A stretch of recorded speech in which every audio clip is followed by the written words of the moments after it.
Ako, yun ho ang idea ko, no? Yun ang nakikita kong pinakamagandang gawin. Kasi, kasyo ang hinihingi.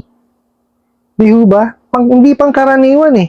Kasi kalimitan sinasabi ho ng mga bugok na online lending apps na yan, online mo kinuha, online ka magbayad. Di mo ba? O, bakit ito hinihingi cash? O, di ba matindi ho pangangailangan nito? May nagtanong sa akin, Boss Ray, yan po ang tinek sa akin. Di naman po sinabi kung anong online loan app siya at pilit pinapag-cash ang bayad. Eh wala naman po akong utang. Meron po pero matagal na pong bayad yun. Taon na pong bayad. Papatayin daw po kaming lahat. Alright. Marami pong salamat no, sa panibago pong katanungan na ipinadala niyo po sa akin. Pero bago po natin sasagutin, imbitahan ko muna sana kayo na pakisuportahan po yung aking mga social media account sa YouTube, Facebook, and TikTok. Alright, okay. Ito kasing katanungan niya is referred to dun sa isang message ko, kaya sinabi niya na ganun din yung message sa kanya. Yun nga kung papatayin mo yung anak, yung kahapon ho na na natin. Kaya ho, wala siyang message na pinadala kasi same din daw po. Pero may dagdag po dun sa pinagka-cash daw po. No, kumbaga ang hinihinging bayad is cash. Okay. O maliwanag ho ito, peperahan lang ho kayo nitong mga to. Malamang ho ito yung ahente, no? Kasi pagka magbabayad ho kayo sa kanila, dahil nga lagi nilang pinipilit online sila, through online. O di ho ba? Bakit ngayon ipipilit nila ikakash yung bayad? O di po ba? So ibig sabihin ho yan, peperahan kayo. O di po ba? Tsaka sabi nyo naman matagal ng bayad. Bakit kayo magbabayad kung matagal na palang bayad? O di po ba? Anong kalokohan yan? Eto, sa mga online lending apps ko na na ahente. Bakit nyo gagawin yun? Sige nga. Mahirap kasi sa inyo, no? Lahat ng pagkakakitaan, gagawin nyo. Hindi na kayo tumigil sa pangaharas, sa pananakot, at sa pamamahiya. Ngayon, gagawin nyo, nanakawan nyo pa ng pera. Di ba? Tapos, tatakutin nyo pa. Papapatayin nyo daw sila. Aba, matindi talaga kayo. Wala na talaga kayong kaluluwa. Mariosip kayo. Maipapayo ko po dun sa nagpadala po ng katanungan is, una ho, ipabarangay nyo po. Pablatter nyo sa barangay, and then, ipablatter nyo rin po sa pinakamalapit na police station. Tapos, makipag-ugnayan ho kayo sa dun sa police station, no, kung ano po yung pinakamagandang gawin, no. Pero ito ho, isang idea galing po sa akin, no. Masasabi ko lang ho is, baka po pwede nyo silang kausapin, no, na kung po pwedeng ma-entrap yung yung nag-text sa inyo, nag-message sa inyo. Kasi ang gusto ho nung nag-message sa inyo is cash. So, ibig sabihin, magkikita kayo. Di po ba? Kasi hindi niya naman hinihingi yung bayad as online eh. Ang gusto niya ho cash eh. Pinapakasabi kasi dito, maliwanag ho ito, pinapag-cash ang bayad. So, ibig sabihin, cash niya ho kailangan yung bayad. So, makikipagkita sa inyo. So, makipag-ugnayan ho kayo sa pinakamalapit na police station sa inyo, no? Kausapin niyo sila kung po pwede hong kayo entrapment po, no? Para caught in the act ho, no? So, kontakin kung pagka ho pumayag yung PNP yung pinakamalapit na police station sa inyo, no? Kasi may proseso yun eh. So, may gagawa ho na may mga report pang ipapasa yan, no? Meron yata kayo mga documentation na gagawin, no? So, gawin nyo po yun, no? May proseso ho yun, no? Hindi ho basta-basta kasi yan na pupunta kayo doon sa police station, magre-request kayo ng entrapment, hindi ho ganon, no? May documentation ho yan, no? So, sila ho ang gagawa nun, no? Hindi ko lang ho masyadong kabisado kung paano ho yung proseso nila, pero magtanong-tanong na lang po kayo sa kanila. Ngayon po, pagka pumayag po sila at natapos na ho yung paperwork o yung mga kailangan hong gawin, no? para magawa yung yung entrapment, tsaka nyo i-message o tawagan yung nag-message ho sa inyo na kailangan niya daw ng bayad ng cash. Actually, ngayon pa lang po pwede niyo na siyang bula-bulahin eh. Na sige, magbabayad ako ng cash sa'yo. Bigyan mo lang ako ng konting panahon para makakumpleto ko yung yung hinihingi mong bayad. O di kaya makipagtawaran ka pa. O kumari, sinabi sa'yo na kailangan kong bayad, let's say 5,000.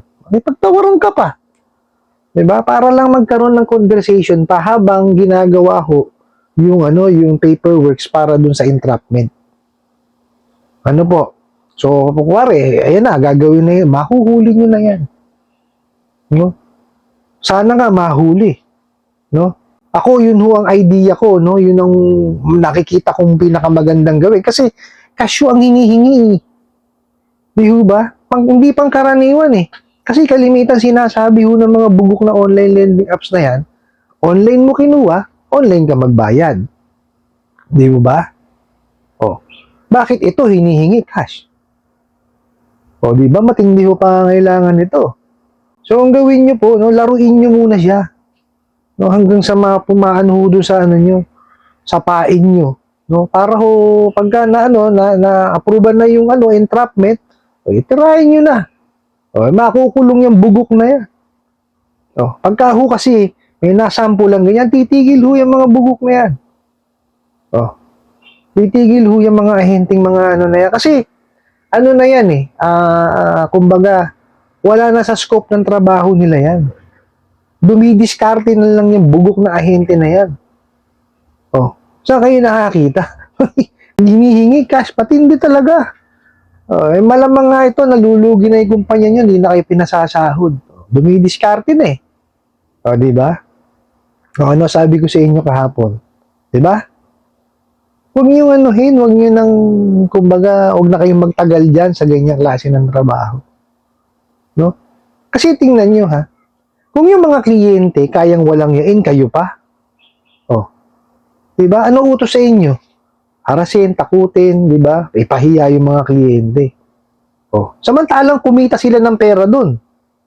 Tama? Sa inyo, kumita ba ng pera yung yung mga employer nyo? Hindi ah.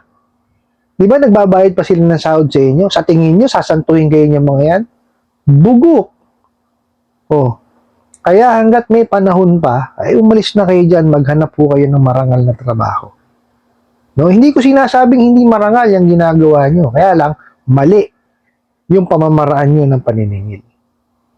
Walang sino man ang may karapatang mang-abuso ng ibang tao. Lalo kung ihaharas mo. Tuloy mo, pag hinaras mo, ano mangyayari? Diba? Sinisira mo yung yung pag-iisip ng tao eh. Akala mo madali yung mental torture na ginagawa ninyo? Nakita nyo naman na nagiging epekto. May mga nagtatanggang ibuwis ang buhay. May mga nasisiraan ng bait. May mga nagkakasakit.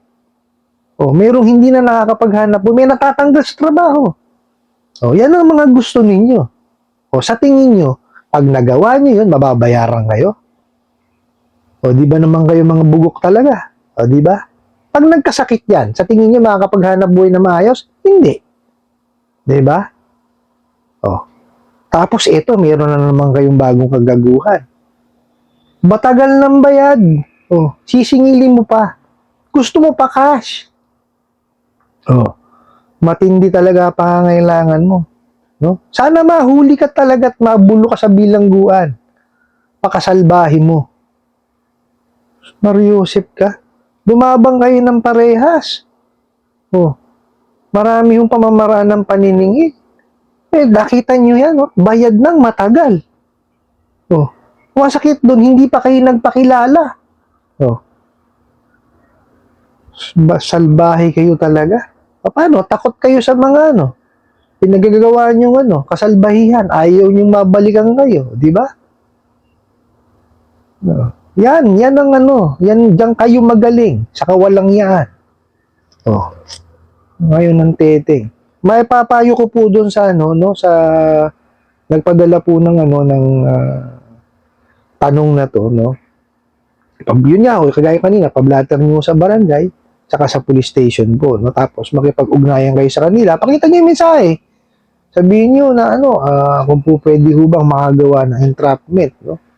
Tapos, sila ho tanongin nyo sa proseso kasi hindi ko kabisado, no? Kasi alam ko may paperwork yan, may proseso yan. Hindi basta-basta yan na pagtungtong nyo sa police station, entrapment na, hindi ganun, no? Meron yang, may proseso yan, no? Tapos, bukod ho doon, ito po, flash ko sa screen, dyan ho kayo mag-complain, no? Dyan sa mga ahensya po ng gobyerno na yan. Mag-email ho kayo, no, sa kanila. Para ho, kahit papano, habang ginagawa niyo ho yung pagpuproseso ng entrapment, no, ayan po, simultaneously ginagawa niyo yung mga complaint na yan. Kasi ho yan, hanggat naiipon yan, dumadami ang kaso ng mga bugok na yan. Oh.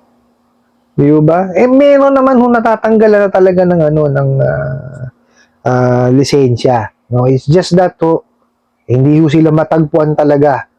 No, kasi nga ang sit-sit ho or di umano ho ay nasa ibang bansa. No, pero ho ginagawan ho ng paraan 'yan.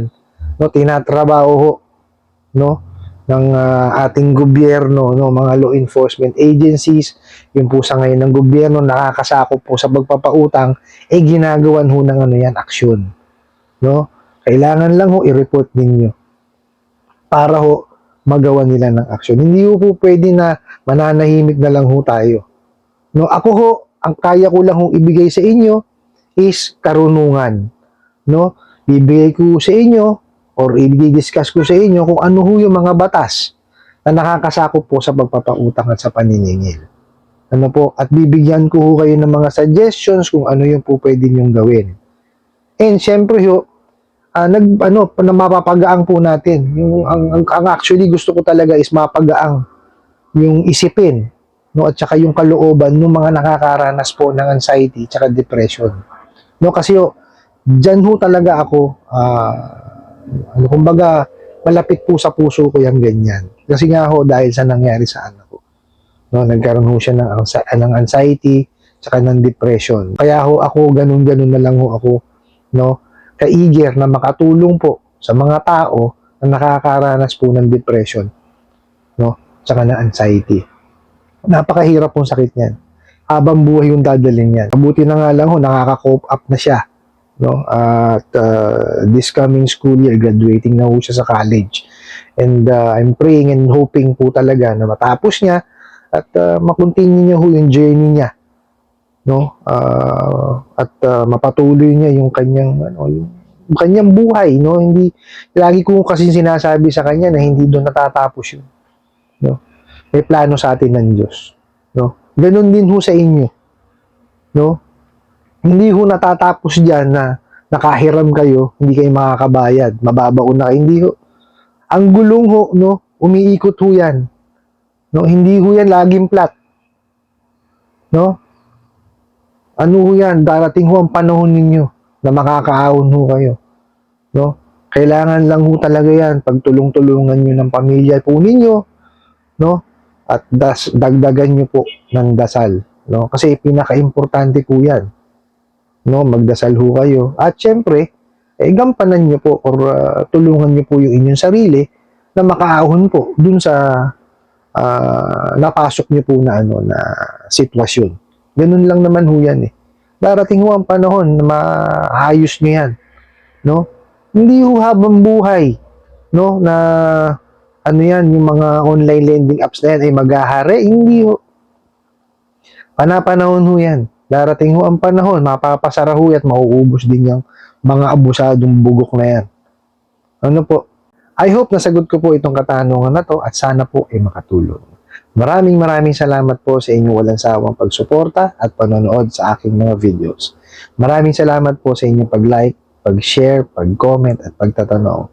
And kunin ko na rin po itong opportunity na to para imbitahan po kayo at pakisuportahan po sana yung aking mga social media accounts sa YouTube, Facebook, and TikTok. Hanggang sa muli po. Yun lang.